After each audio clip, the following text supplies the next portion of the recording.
The new iPhone owner's nightmare. A thief snatches his victim's phone out of his hands and runs off. The thief immediately makes use of iOS 7's new Control Center feature to turn on airplane mode from the lock screen. The victim knows that his iPhone is probably lost for good, but he is still confident that Apple's Find My iPhone service will be able to erase it remotely. The victim logs into iCloud and proceeds to register his iPhone to be wiped. Angry that his phone was stolen, he adds a snide message to the thief. Back at his lair, the thief has all the time in the world to photograph any potentially useful latent fingerprints on the phone, or since he can see that the phone is protected by a 4-digit PIN, he can try all of the most common ones. Having given up on unlocking the phone with a PIN, the thief uses one of his photographs to create a spoof fingerprint with which he hopes to access the phone. After about an hour of work, the thief has a usable wood glue spoof which he uses to unlock the phone. He decides he wants to also take ownership of the device, so he goes into iCloud and reads the Apple ID.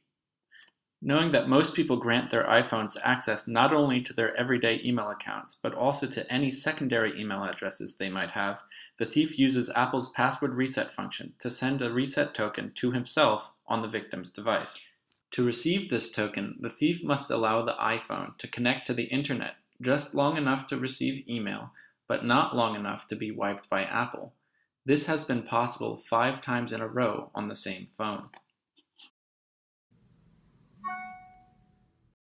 Having heard the email chime, the thief goes into the victim's email to inspect the password reset token that arrived from Apple. The thief selects the link and copies it into the phone's Notes app.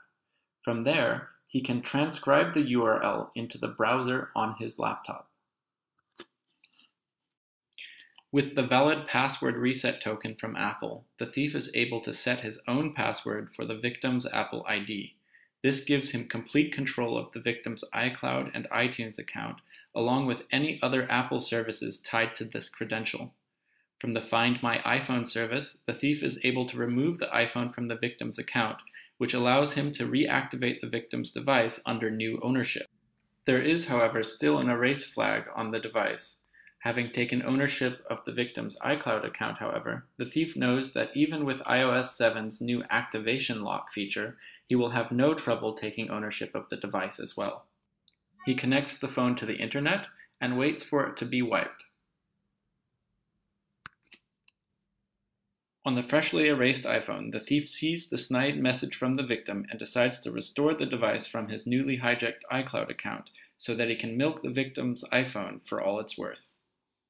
After entering the password he himself chose and agreeing to Apple's terms and conditions, the thief is able to choose which of the victim's backups to restore from. After a few minutes, the phone has restarted, again under the ownership of the hijacked Apple ID. The thief is able to enter his own password a few times, choose his own PIN code, and begin snooping around on the phone as much as he likes.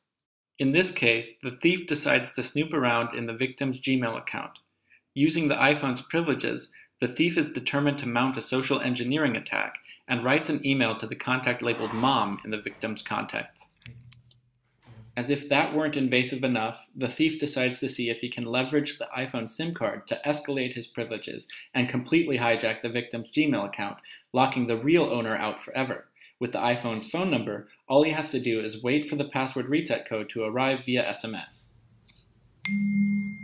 With the verification code, the thief can take over the victim's Gmail account, all of the associated Google accounts, as well as any online account, for example Facebook or eBay, which is set to send password reset emails to the victim's primary email address.